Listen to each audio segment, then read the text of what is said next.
Okay, I'll just go ahead and start my little spiel, I guess.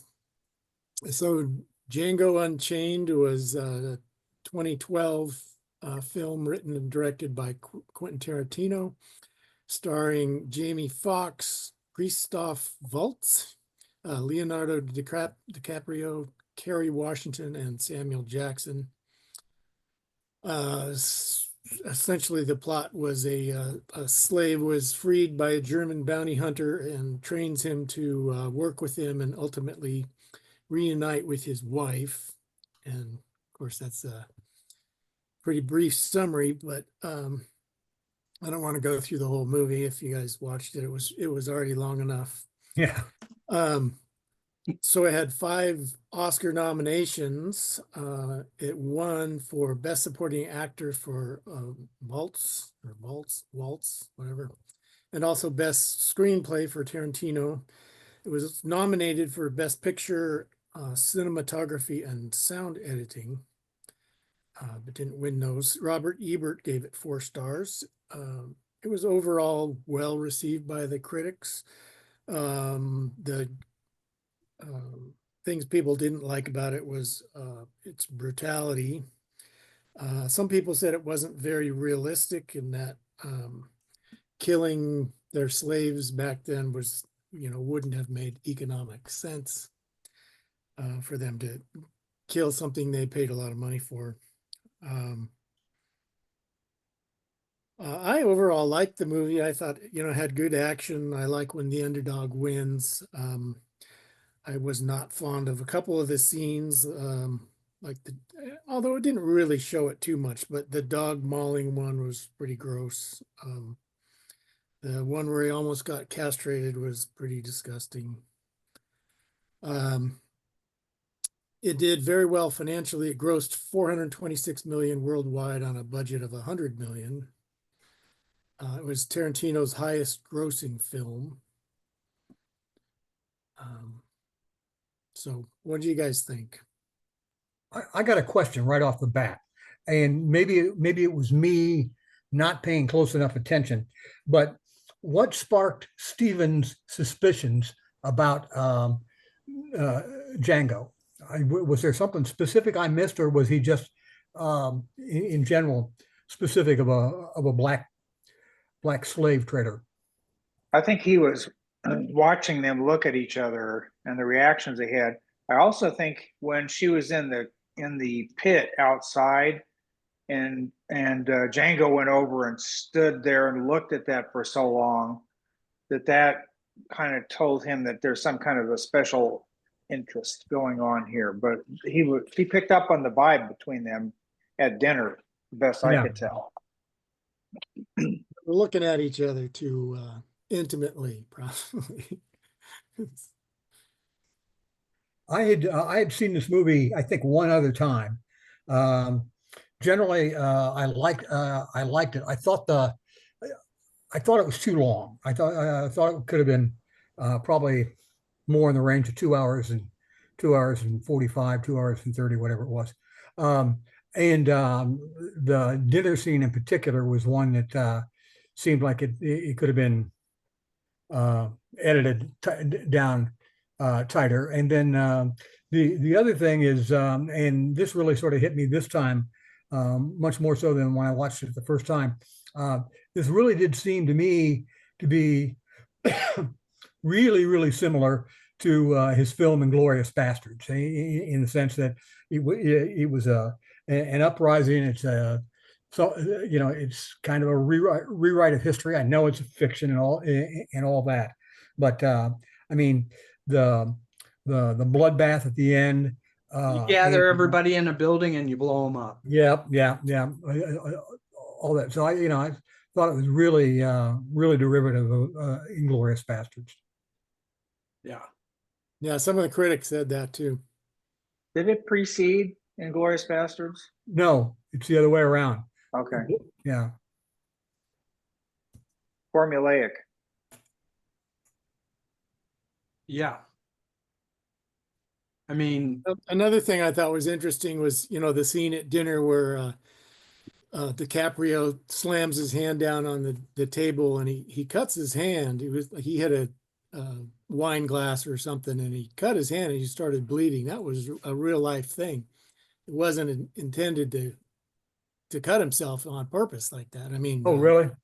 so it was real blood, but he kept going through the whole scene. Even obviously who was hurt, and I guess when they said cut, everybody gave him a standing ovation because he was, he never broke character or anything. Or he could have said, yes, cut. Yeah, bad one. I also really liked Waltz in this. Everything I've seen him in, I like his work, and I think I mean he's just a notorious scene stealer. I mean, he just every time he's on, your eye gravitates to him on the screen. Who are you talking about? Waltz, the Yeah. the German character. Yeah. Right. In this, different than Inglourious Bastards, on this movie, he was on the good side of things, and he carried that off very well, I thought. Yeah. He's versatile that way. Yeah, Schultz. Still got killed. Yeah. Yeah, they don't have a problem killing people off. Well, this is, if you're going to watch a Tarantino film, you got to just turn off your gratuitous violence filter and let it run, because he's going to do that. I mean, it was just like Kill Bill, where Lucy Liu cut that guy's head off and the blood was squirting up at the ceiling. There were a lot of these scenes where somebody's hit with a bullet and it squirted way across the scene. It's how he does it. And if you don't want to see that, don't watch one of his movies. Yeah, the other thing, I didn't think about this until I was reading a few reviews afterwards on this. But this really was sort of a spaghetti western, especially when you hear the music. The music sort of ratified that look, and I didn't think about that either time I've seen the movie. Well, one thing is, throughout the whole course of Quentin Tarantino movies, one of the themes is the 70s. Yeah. He's in Kill Bill, all the music is from the 70s. And I mean, Django is like kind of spaghetti western, like you're saying, from the 70s. Also, what was Roots? Yeah. Roots from the 70s. He just has a fascination with the 60s, and he overlays that with violence every time. Now, hasn't he declared that he's only going to make X number of movies, and he's made almost all those already? Yeah, I think he said he's got one more. Yeah, I'll believe that when I see it. I don't know how old he is. I He's like our age, though. I think he's a little younger. I think he's more like I'm not sure he's 60. I'll look it up here. He's more like Jeff's age. Oops. Just a kid. Just a kid. Well, that wasn't a very vocal baby, Jeff Copeland, but it was a nice. Yeah. You're right. 61. That's the other baby. Yep. Yeah. I thought he had a real challenge in dealing with the subject matter. I mean, he got away with a lot of language, and things would happen that most directors wouldn't be able to. I don't know. Is this one of those movies you couldn't make today? Well, yeah, when you brought that up, I immediately went back to our discussion from a few months ago when we had Blazing Saddles, and whether or not that could be made today. Well, okay, this is what, a 2012 movie? Okay, so that's over a decade ago. I think you used the N-word in it well over 100 times. So In Blazing Saddles? No, in in this. in this. Django Unchained. Yeah. Yeah, and the I had to take a look and see who that was playing the butler guy, Samuel Jackson. I thought his character, the way they did his character and all that was so interesting.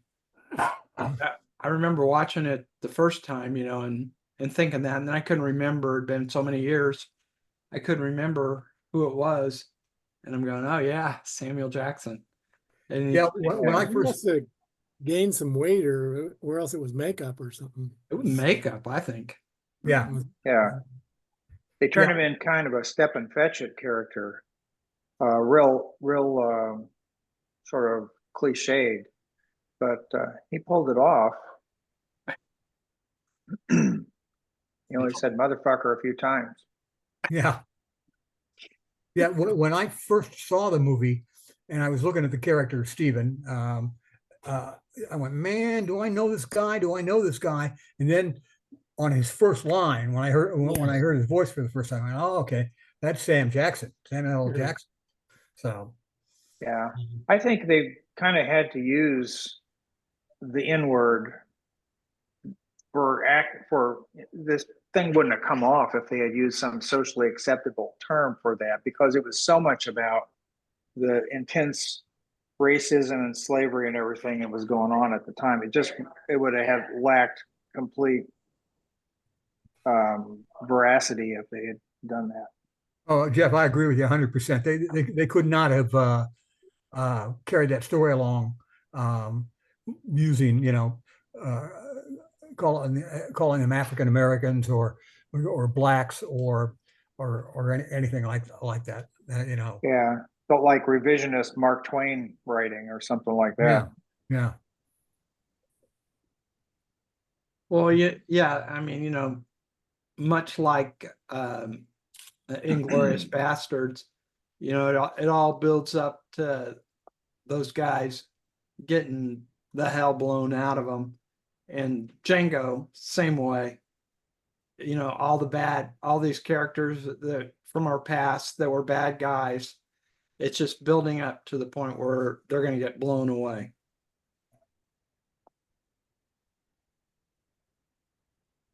A fitting ending. It's a guilty pleasure, but I kind of enjoy seeing the bad guys just get destroyed. Well, yeah. It's not realistic particularly, but very satisfying. Right.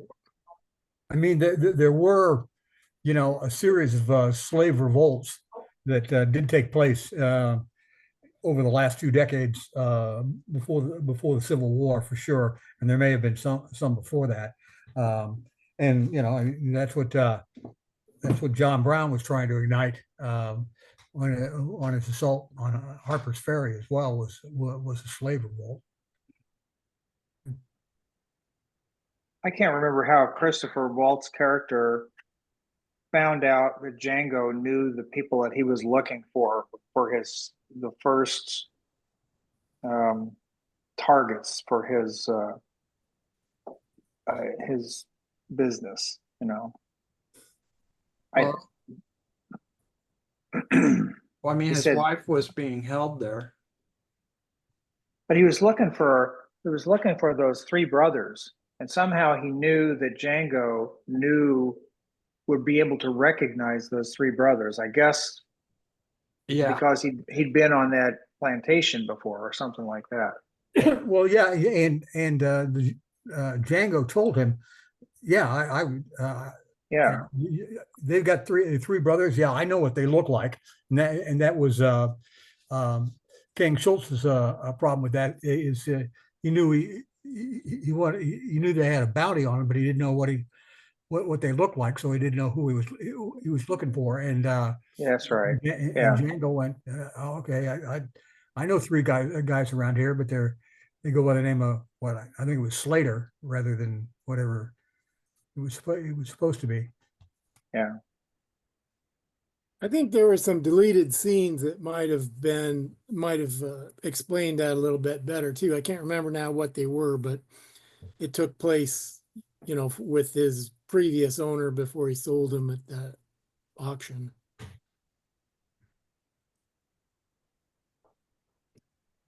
I can't imagine too many deleted scenes, you know. Right.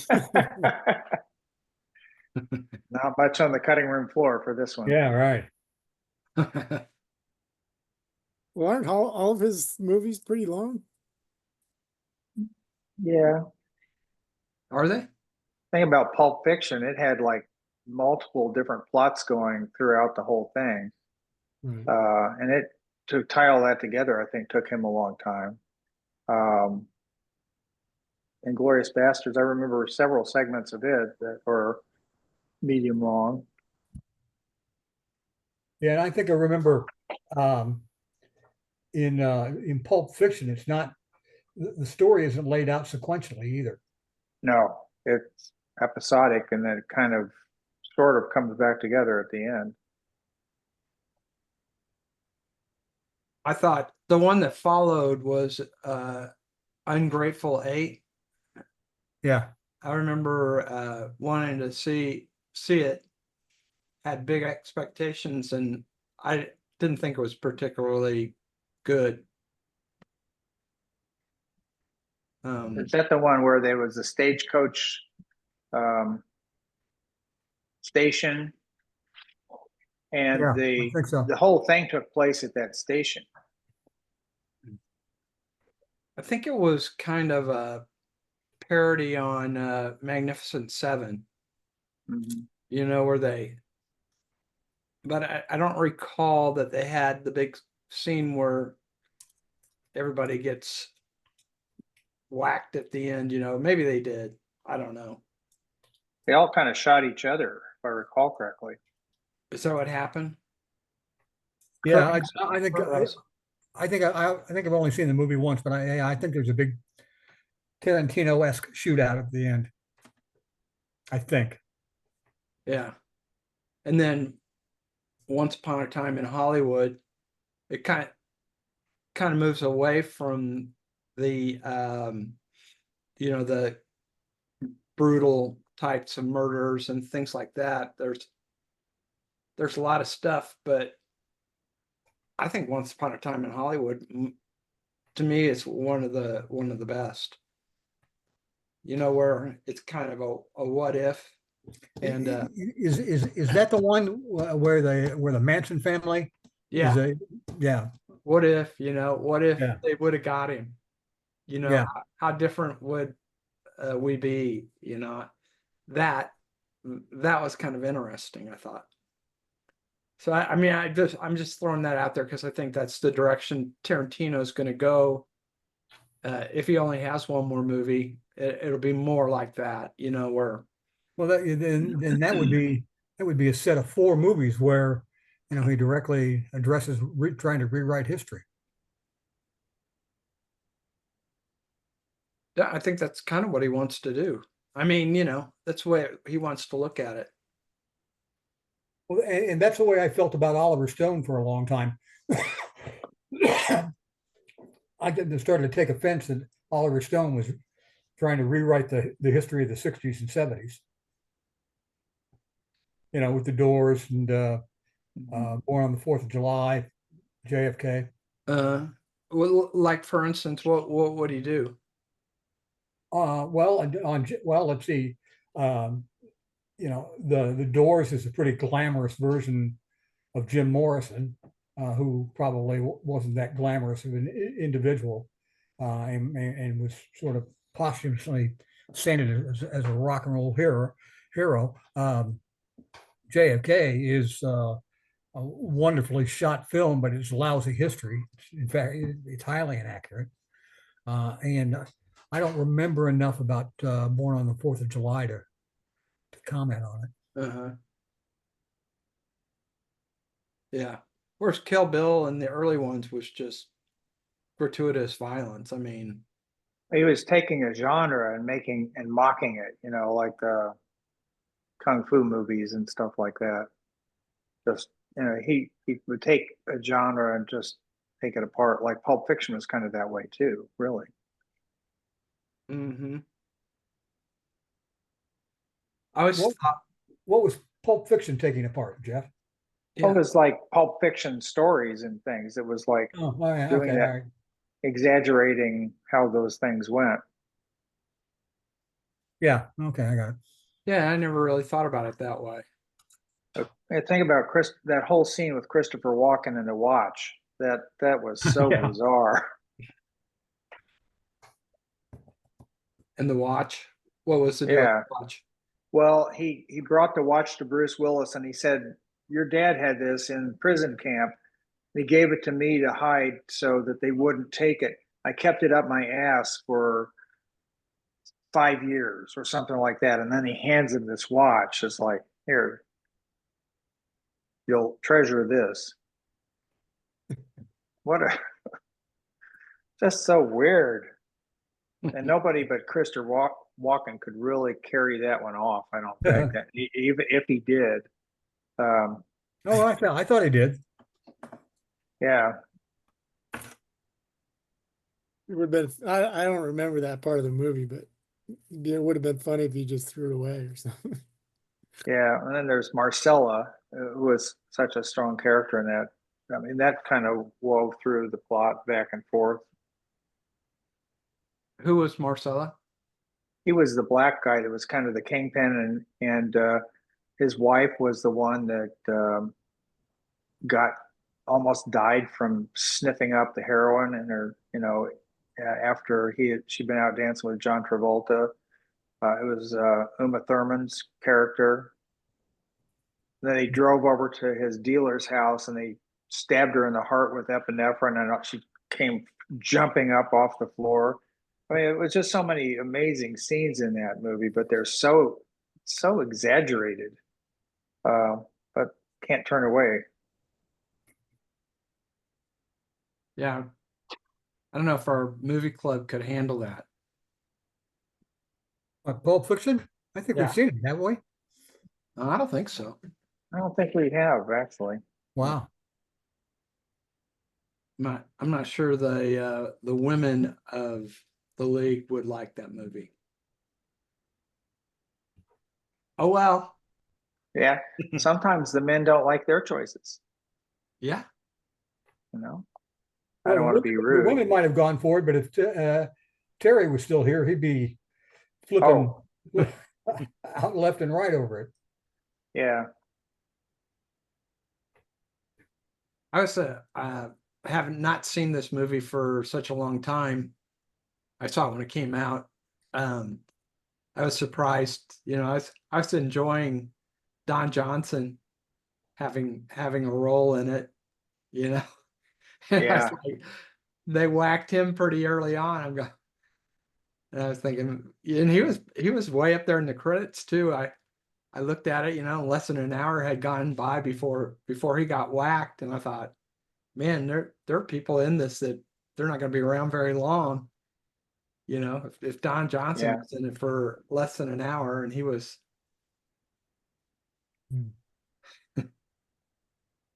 Had a specific role in mind for him, and it was kind of setting him up for Candyland.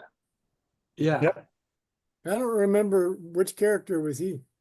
Don He was Johnson. big, like Big Daddy, wasn't he? Yeah, he was the first plantation owner in the first hour of the film. Oh, that guy. Yeah, Yeah, always yeah. dressed in white, had a goatee, really sort of looked like a Southern colonel. Yeah, right. Yeah, played it real well. I figured I really, I didn't look at who was in it or anything like that. And I was like, I kind of even forgot that Leonardo DiCaprio was in it, And he shows up. Well, he showed up in Once Upon a Time in Hollywood. So What'd you guys? I'm sorry. Go ahead. What'd you guys think about the costuming? good. I like that blue suit. That kind of pink thing or whatever it was that Django was wearing when he came up as his attaché or whatever it was that they called him. He had picked out his own clothes, and it was clownish. But then the stuff that Waltz wore too was it was multiple layered coats and stuff. I thought, very cool costumes. There, And then, where is it? This costume. I get my finger there. Was great. Stole his cigarette. Yeah. so there's a part of the Wikipedia thing on it. It does a thing on costumes, and I was saying about how it reflects on the 70s. It's saying that Tarantino watched the television series Bonanza, and and that Django's wardrobe is based on Little Joe. Well, that his hat over your right shoulder, Yeah. Bill, you know. Oh shoot! There we go. Yeah. Yeah, you can see it real well in Jeff's too. Right. Joe. But and the other thing I thought, and in fact, I even took time while I was watching the movie to look it up, was I didn't know whether or not tinted glasses existed in the 19th century, and they did. They were actually developed in the 18th century, so they'd been around. They were not that unusual. Yeah, the glasses that Don Johnson had on were amazing. They were kind of yellow and they had the side things that were also colored and kind of a light frame. I thought I kind of had your reaction. Really? That looks like something from California from last year, you know? And these sunglasses that Django's got on are pretty cool too. Yeah. Here's another. This is another film where Kevin Costner was this close to being in. Mhm. So he was in negotiations to join as Ace Woody. I don't remember who Ace Woody was. I don't know. This thing also says that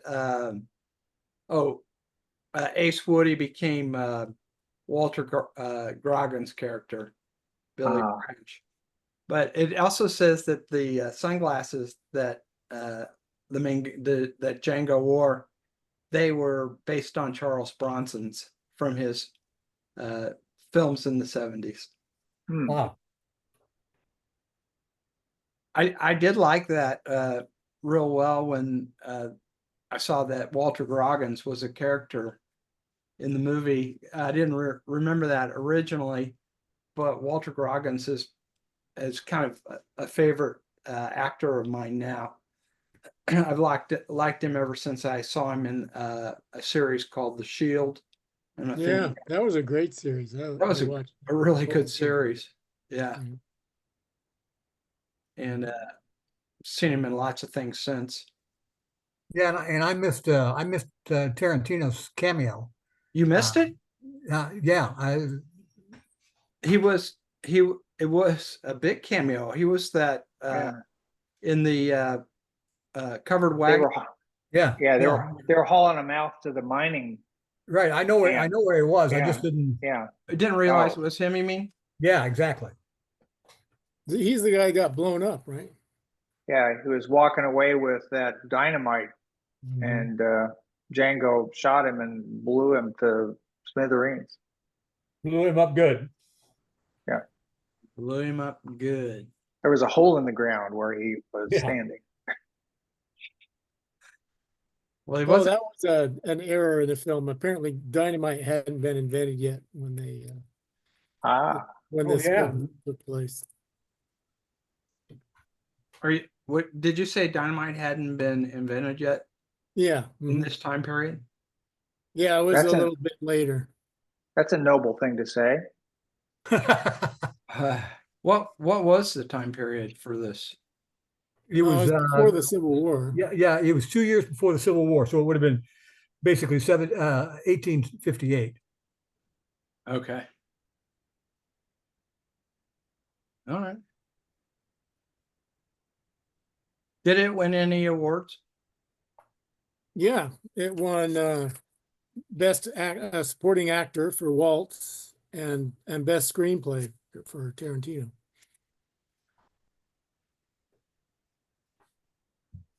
Speaking of which, and this is completely unrelated, except it does relate to screenplays. On Turner Classic Movies last night, I watched the old 1976 work, and I had been struck What in the did you past. watch, Mike? It kinda cut Network. out. Network. Yeah, Peter Finch. And I was struck by the high level of the writing of Patty Chayefsky's screenplay, and that had happened before. I've seen the movie a number of times, as you can imagine, but just last night it really struck me about just how brilliant his writing was and the use of his language, and it all over the place. Sometimes he just insert a word. Sometimes it was whole scenes, but it was just, yeah. And I don't know if Chayefsky or won a Oscar for the screenplay. He should have. So When was that movie made? that was 1976, I believe, 76 or 77.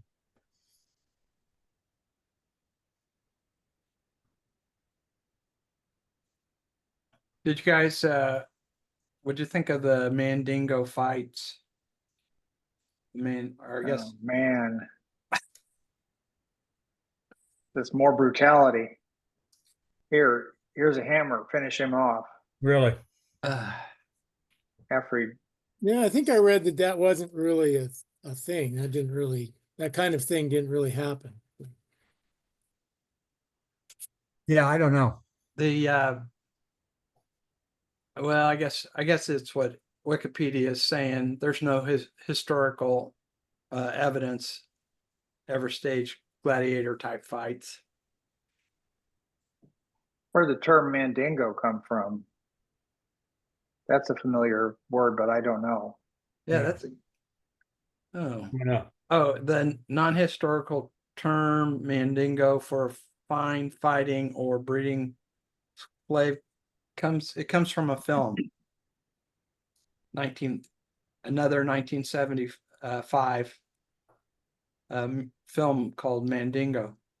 Little anachronism there. I forget who was in that. I remember it was a big deal. James Mason, Susan George, Perry King, Richard Ward.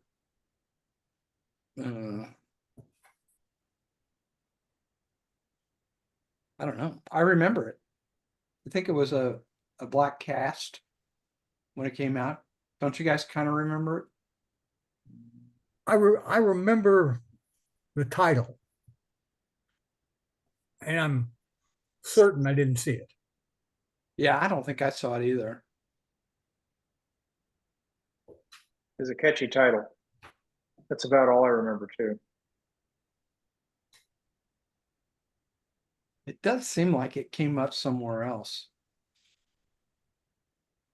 like in Roots or something. Let's see.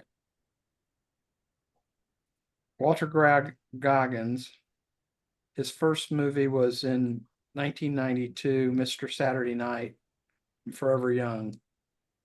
He's not really been in a lot, but he's been in lots of different stuff, TV shows. Anyway. Well, I think it was real good, Jeff. I mean, I enjoyed dusting it off, pulling it off, watching it with all these other. Yeah, I thought I'd seen it before, but once I started watching it, I must have just seen, parts of it or something, because I didn't remember all the stuff that happened. I mean, what year did it come out? 2012. Yeah. So we were well into videotapes by then. Rentals and all that. Mm-hmm.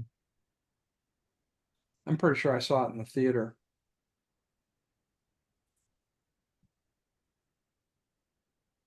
Well, so is it? Did Gary make a pick for next week?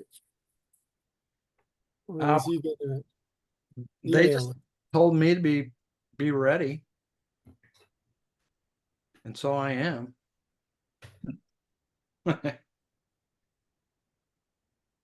Should we go on? Should we go ahead and Yeah. wrap it up? Yeah, I would. I picked for next week Wings. And you guys know what that is? Nope. Mm. It's Wing. a little part of a chicken, isn't it? That real popular in Buffalo. Yes. That is the 1927 silent film that won the first Academy Award for Best Picture. That's interesting. You know, I didn't know you were gonna. You were talking about that one. That's the only one I've ever heard of. So I don't know that I've seen it. Yeah, What's it I- about? Isn't it about World War One? it's about World War One. It's very good. It won an Academy Award for Best Picture. It's about World War One. I think it's also the movie that Gary Cooper. I'll tell you what I do know about it. I mean, I didn't spend a lot of time figuring it out. I looked to see it's available on Amazon Prime. I think this is the one too. It's available on Hoopla, so you can watch it. You can watch it for nothing, I think. But Gary Cooper makes an appearance in it, and it's his first appearance in a movie.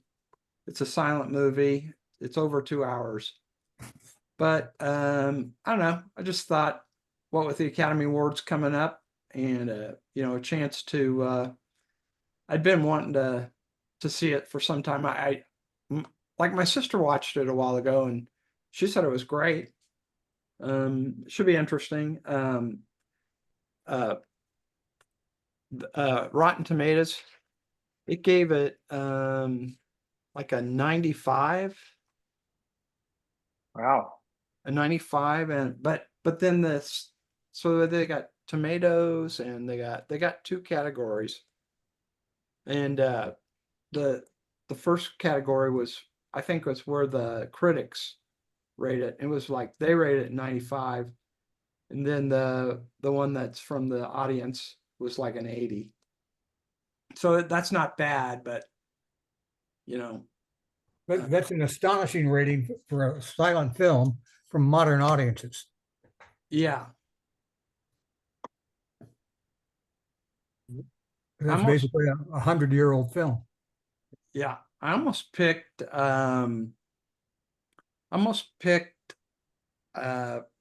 film like The Apprentice, that's on the list of movies for that's up for an Academy Award that I hadn't seen yet.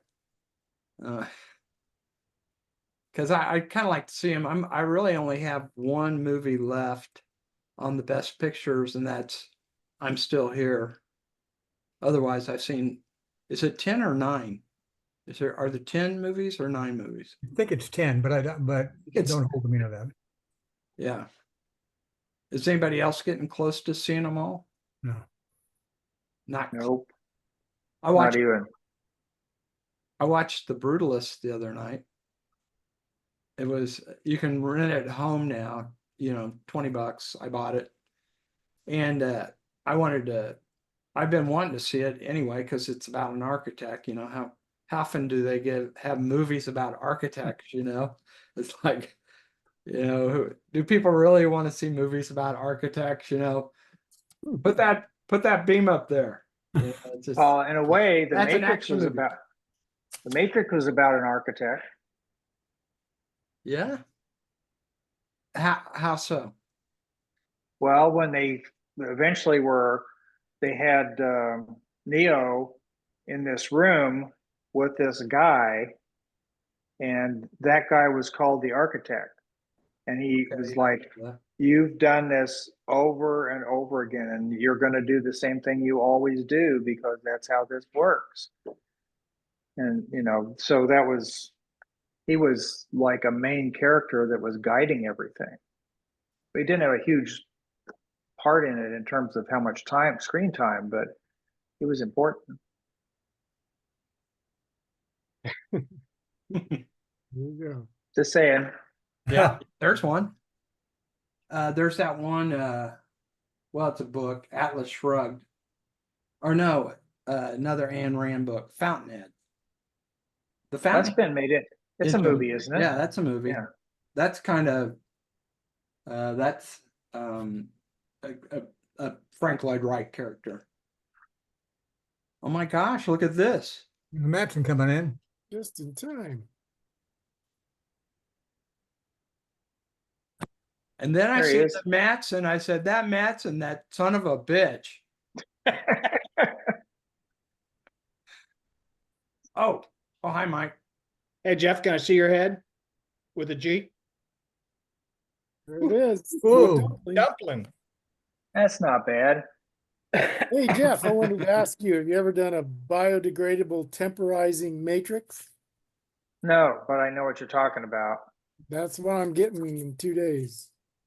That's just something that's going to sit on there and let you grow some tissue to graft a skin graft onto, probably. Well, I think that is the graft. Then they're not going to take skin from anywhere else. Oh, okay. It's just some It's synthetic thing.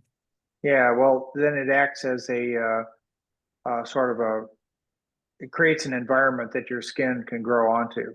Right. Yeah. High-tech stuff. There's all kinds of new products out there that I've never used. I'm okay with that. Usually it's like, well, that'll be $10,000, please. You know.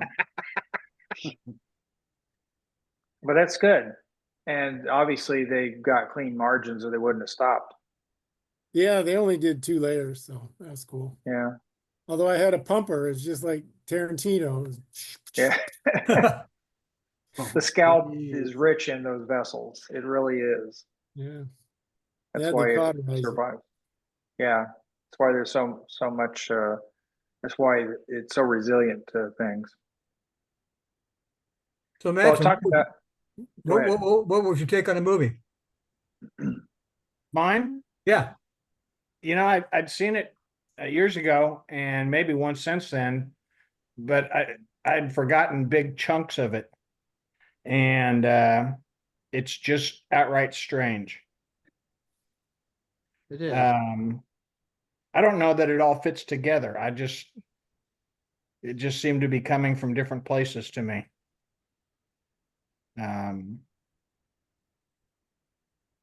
Don Johnson's character and the son. Maybe I'm getting that one confused. Didn't he have a son? Remember that. I don't remember that. Didn't who Okay. has Who Not, has a son? not as a major character for sure. Oh, Yeah. I know. I know what I'm thinking of. We watched The Brutalist, I think. Yeah, anybody seen that? We're just talking. I had no idea, Bill, about the background of the name, but it's a architectural type. Yeah. Yeah, they said he was a composite of Marcel Breuer, Paul Rudolph, or Le Corbusier. And of those 3 architects, Breuer's the only one that's a Hungarian architect. But I don't think he had anything came close to that kind of experience. Yeah. And I don't think it was a junkie. Hard to say, it's kind of like we think of them as professionals, all these World War II architects and things like that. But I mean, shoot. But it's a long movie, but I didn't mind sitting through it. I kind of enjoyed it. It was just a real different thing. I recommend it. If anybody's got 3 hours and 40 minutes to sit through a movie. It does have an intermission. Yeah. But as to Django, I don't know. It was just different. Who liked it? I liked it. Yeah. How were you on the language, Matson? I don't recall. The use of the N word is where I'm going. Oh, I mean, I just thought it was that part of the movie. I mean, He got away with it. I mean, Tarantino got away with it, right? Yeah. But I did read a little thing in Wikipedia too, where it said that Spike Jones, he like said he wouldn't go see it. It was completely disrespectful. Or Spike Lee. Right. But how do you say that about a period movie? That Yeah, I said that the story wouldn't have come off without use of that word. they just needed more people with sunglasses. Like your picture. I mean, it's not enough that there's a payoff, I guess is what Spike Lee is saying, you know, it's not enough that there's a payoff at the end that all these rotten characters Get theirs. get theirs, you know. I can see it. I mean, I can see thinking about it that way, or thinking about Yeah. Well, that's Quentin Tarantino. Just as we've talked about his gratuitous violence, his gratuitous language is kind of in the same category. He uses it aggressively. He just, if he's going to use a tool, he uses it as hard as he can.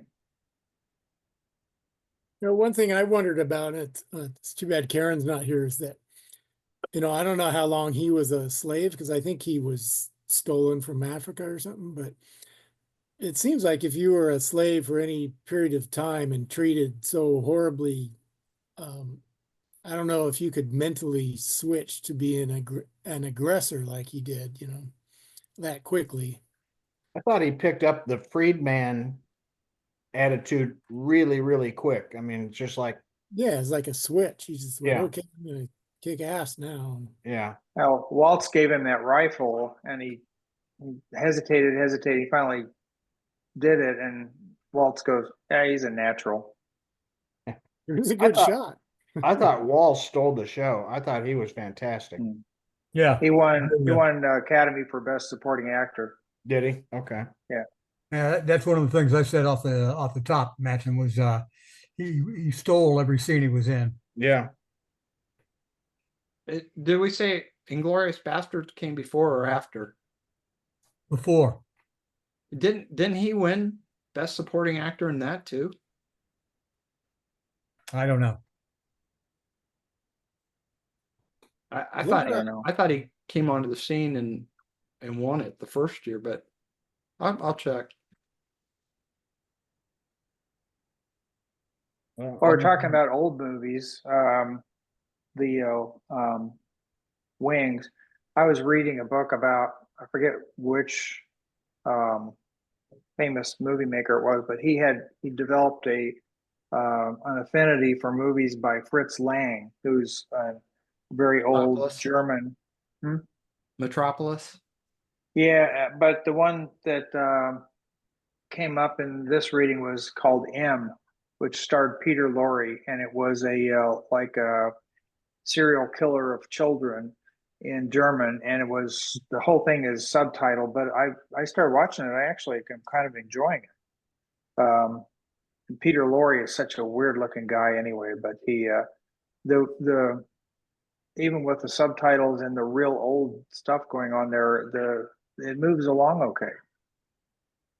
Are you throwing that out there as a kind of an extra? Yeah. Okay. That's way random. What was it called Is it again? M? M.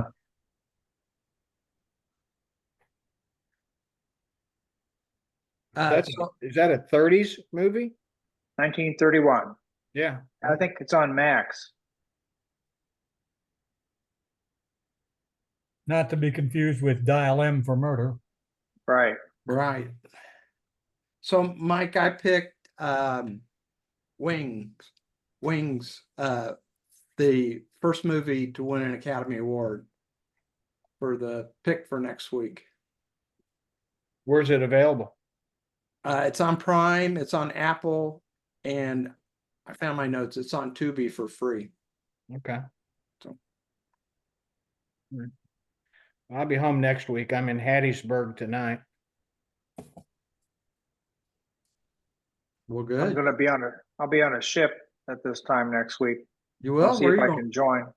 Gonna take a music cruise in the Caribbean. Cool. Who's the acts? Oh, there are many, but the headliner is, geez, there goes my memory again. Emmylou Harris. Oh, really? Okay. And then the leader of Wilco, Jeff is Tweedy? Jeff Tweedy is going to be on there. He's one of the leading guys, and a bunch of other people. There's like 20 acts, and they have multiple venues on the ship, and they have, you know, in the big venue they have 2 or 3 shows a day, and then they have club like places, and then they have an outdoor pool deck that has a huge stage on it. So that's kind of an evening and nighttime concert area. We did it last year. We depart from Miami, and then we go to St. Croix and St. John's, Antigua. It's about a week. Well, I guess I really timed it right being in Tampa for all the shitty weather that you guys had. Yeah. It's been bad. Bad. I wish I would have weather never left sucks. Bangkok. Has anybody got any other movies they want to throw out there? Or? We saw during this time, we saw Wicked and The Brutalist and liked them both. I saw The Substance. What? How was that? Well, I mean, you know, she won another award last night at the Screen Actors Guild for Best Actress. It's, I mean, it's, if you're looking for a horror movie, that's your movie. But you know, it's kind of like this movie, you know, if you're not wanting blood and guts, you know, you might avoid it. So, I mean, I mean, you know, it's a good horror movie when you like, you're going, I can't see this. I can't, you know, But you're doing this while you're Yeah. you're doing that and you make it through. And, so it was good that way. Yeah, Linda was doing that on Django, especially during the dog scene. Oh, yeah. Yeah. Hey, Jeff Arthur, I was going to ask you, how'd you pick this? Did you see it when it came out? Well, I thought I'd seen it before, but it turns out I hadn't. I must have seen parts of it at different times or something, but I was just looking through Netflix, and it was on Netflix when I recommended it, but then when I went to watch it, it wasn't on there anymore. So I watched it on Prime, but I think I ended up buying it. It was like $3.99 to rent and $5.99 to buy, or maybe even $4.99. So I'll have it for a long time. to watch again and again. Yeah, I'm not sure if that's a movie I would go back to. Yeah. another 2 hours and 45 minutes. Yeah, I also have The Brutalist. Did you have to end up buying it, Mike? No, theater. Oh, you saw it in theater. Yeah. No, I bought it for $20. So if On an anybody old wants to see people, it, just on come an on old over. people's matinee, Bill. It was cheap. All right, guys. So All right. any more movies or that it? I've got dinner waiting, so I'm going to be gone. All right, just have a wanted good to see Academy all- Award. Jeff, have a great trip. Thanks. Yeah, I'll yeah. report Safe back. travels. Sounds fun. Thanks. Yeah. It is. It'll be fun. All right, Yeah. guys. Take care. Good one, Jeff. Good movie. Bye. Good Yeah. movie, Jeff.